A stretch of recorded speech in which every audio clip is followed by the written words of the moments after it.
Welcome to the Erasmus Foundation podcast. My name is Paul Nugent. Are you looking for answers to life and its meaning? Then this may well be the very podcast you need to listen to. In a series of podcasts, we are going to look at the difficult questions of life and apply spiritual knowledge to find out the answers. Hello. Today we're going to look at another big question, and that is life a series of random events?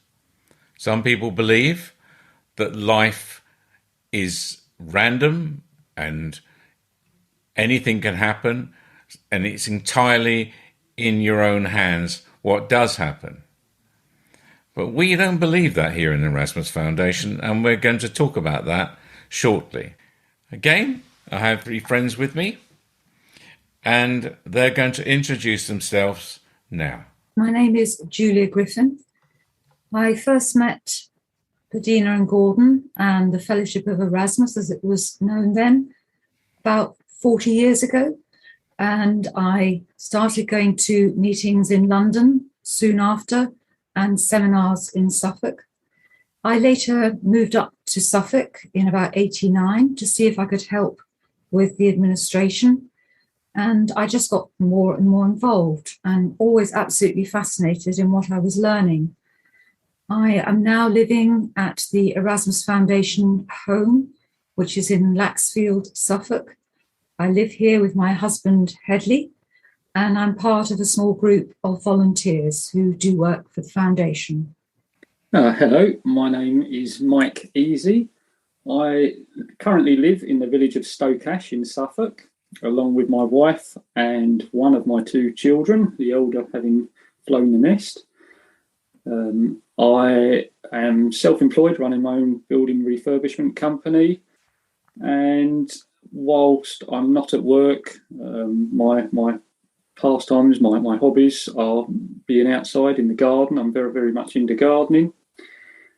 I would consider myself to have been an active part of the foundation for approximately 16 years, having worked on the properties and helped build the healing clinic that is up there, along with coming along to meetings and giving the odd talk over the year myself. And that sort of brings me to where I am now, helping do this podcast. My name is Hedley Griffin. I'm Julia's husband. I live here at the Erasmus Foundation in Suffolk. Well, I came to the first meeting of the Erasmus Foundation in London in 1981 and liked what I heard. It all made a lot of sense to me, and I've been involved ever since. Let's make a start then, Julia. So is life a series of random events? No, I don't believe that it is. And as you mentioned in the introduction, this isn't something that we believe in the Erasmus Foundation. We believe that the earth, the whole universe, is completely ordered and is completely in control of or by the great mind. The great mind designed and created all that is living. And so it is completely the opposite of random. And I think if there wasn't the great mind who is in control, we really would have chaos, certainly here on the earth. So I think that everything has a purpose. Everything is created by the great mind, and our own lives are designed by the great mind. There is an order in each of our lives, which we call the tapestry. And there is a purpose in why we take a life. And there are certain structures to us as an individual. So this is all very much created and designed by the great mind for his children, I would say, his spirits, which is each one of us. So it is completely ordered and controlled by the great mind. If he wanted to change anything, I believe it could be done. So I, for one, I'm very pleased and feel very comfortable. And it is a great comfort that there is something, the great mind, we say, who is in control. Okay, thank you, Julia. Now, Mike, would you like to say something on the subject? This is a really interesting subject, isn't it? If I could speak for some of my own personal experiences, how I got to where I am now, if I go back, say, 25 years ago, the thought of this topic, is life a series of random events, it probably wouldn't have entered my thoughts at that time. I was, when I was young, I bought my first property with my wife when we was 21. We was both working hard, to put a roof over our head and pay the bills like many people do. And I suppose sort of 5 years on from that, I started to get a little bit discontented really with life.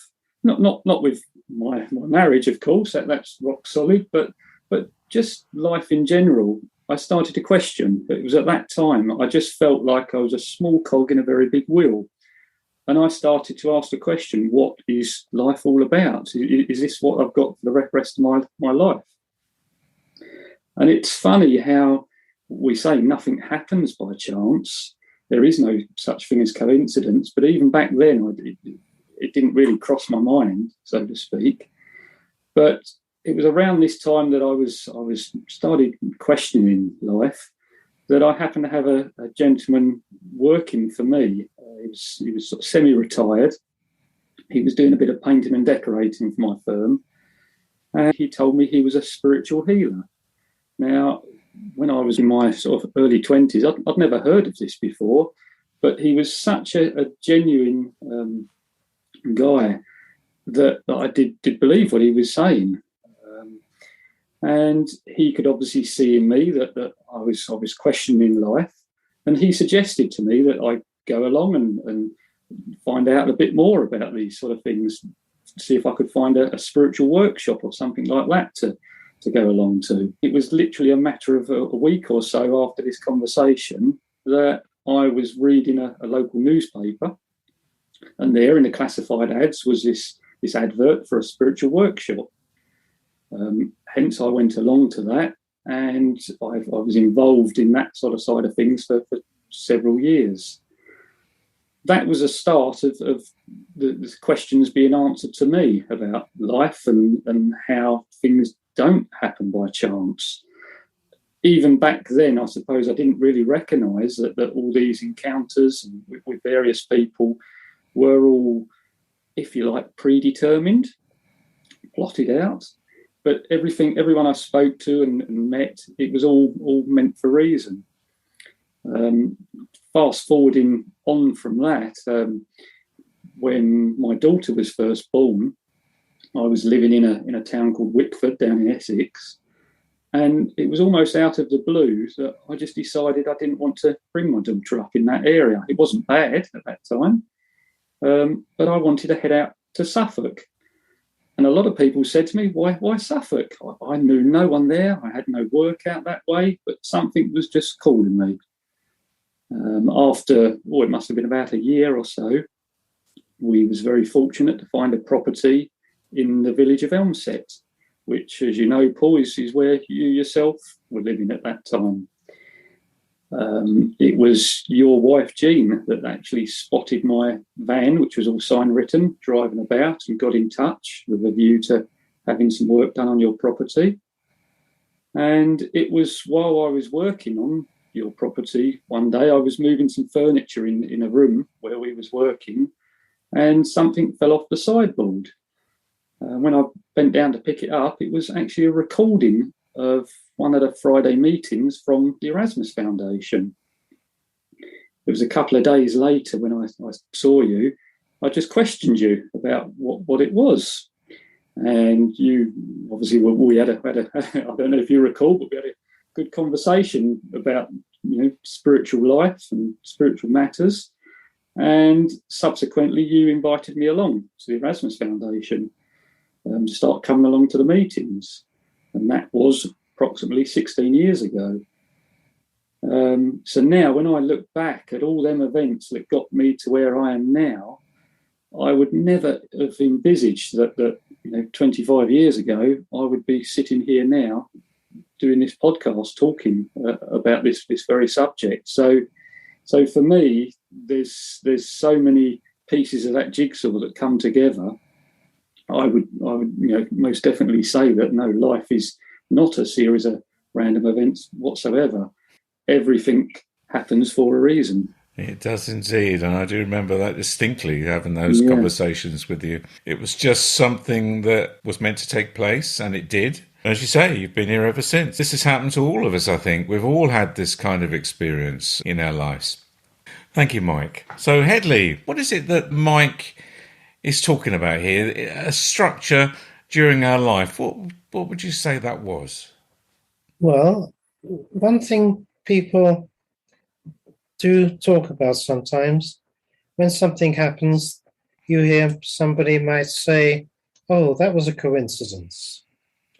Now, I do not believe coincidences exist. I think something that happens, it happens for a reason and a purpose. And I think the word coincidence is man's attempt to try and give a name to something he doesn't quite understand. And it is not scientifically recognized by people on the earth that there is a way of measuring or seeing how there is a structure within the universe. But when you apply your mind, not your brain, but your mind, more to these matters and think more deeply about these things, then perhaps you come to some answers, perhaps not. But for me, I have been on that path, and the foundation gave me understanding, which has helped me see this in the way it's been explained to me. But there is another thing in the universe. There is a pulse of life. Now, if we were to go back billions and billions and billions of years, perhaps to the time man caused the Big Bang, there was at that time, only at that time, in some dimensions, there was a state of chaos. It had been caused by certain events that happened at that time. But the great mind came and put all of this to order over time, created a lot of our spiritual home and certain places within the universe came into being, and everything was put into the state of order that we understand today. And that is a structure according to his plan, his tapestry for the overall universe. And of course, each one of us has our own tapestry while we're living here on the earth, which again is a structure according to the will of the great mind. And lastly, one thing I just wanted to say, we do not belong to any religion or have any affiliation with religions. And we've always said the knowledge that we are given here would help people understand their own religions a little bit more. But recently, we hear a lot of what people in the Muslim world say, and when they talk about inshallah, the will of God, this is something that we understand as well, that the great mind's will is what creates and keeps the order of the universe. So what we're saying then, we are under the wing of the great mind who has ordered all things. That definitely means that he's ordered our lives. Julia. And we're going back to that word tapestry. Would you like to say a few words about the tapestry, please? Yes, of course. It is interesting how the tapestry comes up very regularly in our talks, because certainly while we're here on the earth, this is what we are guided by. So when we are at home in spirit, we decide that we would like to take a life on the earth for reasons to learn certain things. We feel we're ready to experience certain things, and we are shown a few tapestries. Usually it's 3, and we have a look at these and we choose one. Now, I believe that the great mind knows which tapestry we will choose, and in fact, the great mind has designed certain tapestries for us to live. So any one of our spirits throughout all our evolution will live certain tapestries that have been designed for us by the great mind. That doesn't take away our responsibility in looking at these tapestries and choosing one. So when it is time, the tapestry is due to start, the spirit will enter the body of the baby on the earth, and the life begins. Now, the tapestry is certain things are fixed, the birth, and also the time of death and the way of death, the way we would return home back to spirit. And also the tapestry is structured so that there is a format for the life, a certain route, if you like, for us to follow. Within that route, there are times of freedom of choice, certain number of choices, and these are times when we have a decision to make. This may be a decision that we make that will take place over a few moments, a few days, many years, but it is a decision where we are more on our own to make a choice, make a decision.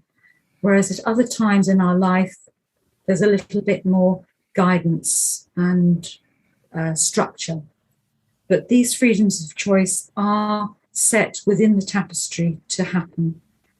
And they are very important times in our life because they are really a test of where we've got to at that point in our life in how we make a decision. And it's connected very much to our spiritual growth and understanding. So when we make a decision, it could be that we make a right decision or a wrong decision. And to spirit, that's not really important whether we are right or wrong, because in both cases we do learn. And if we do make a wrong decision, we will at some point come back onto the path, the structure of our tapestry, which has been designed for us. And as I say, we do learn. Perhaps, in fact, we learn more when we make mistakes. So the tapestry is very important to us. We are also very linked to other people, our family, people we meet in our life, as has been mentioned. A lot of this will be tapestried. A lot of things that happen will be tapestried that are meaningful to our life. And sometimes we don't always realize at the time how meaningful something is until perhaps a little bit later when we look back. So it is a very important part of life when we are living here on the earth. And I think it's something that perhaps would give comfort to people because there is someone, as we've said before, the great mind who is in control, someone who's designed our tapestry for us, who's got great concern for us. And certainly there is no punishment, however we live our life, however we make the decisions. When we return home and we look back on life, it is all very positive, and we look at what we've learnt, where we might have done things differently, and we learn from this. And then we remain at home for however long we feel before we wish to take perhaps another life on the earth. So it's a journey of learning and progressing as a spirit. Hedley, how about the end of the life? Tell me what happens at the end of one person's life, or everybody's life. Yes.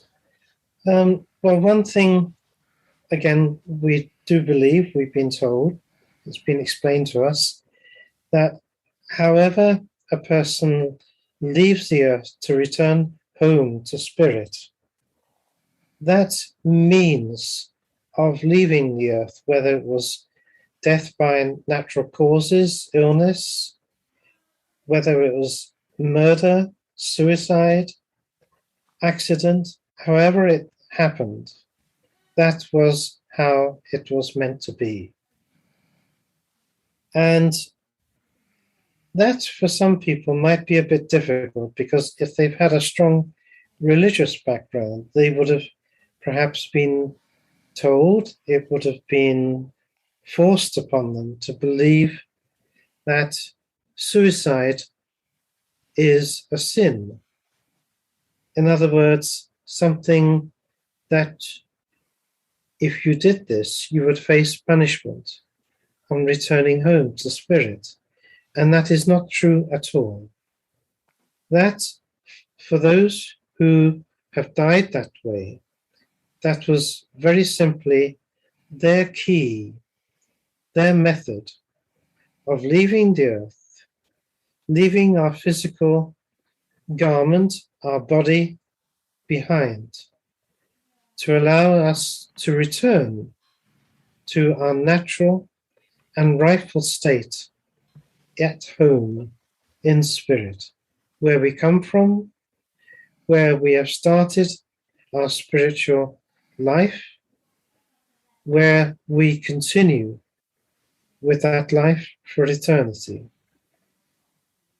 So each tapestry has a beginning, an end, and several stations or freedoms of choice within the life, which are meaningful and are there designed for us, tests and trials to challenge us at times, but most importantly, to teach us with experiences that we can only experience by living a life within the earth. Thank you very much, everybody, and I hope you enjoyed it. And we'll see you again next time. Thank you, Paul. Yeah, thanks, Paul. Thank you, Paul.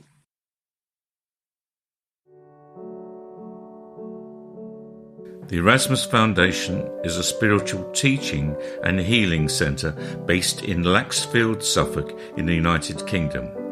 We have a web page, www.erasmus-foundation.org, or email us info@erasmus-foundation.org. Thank you for listening.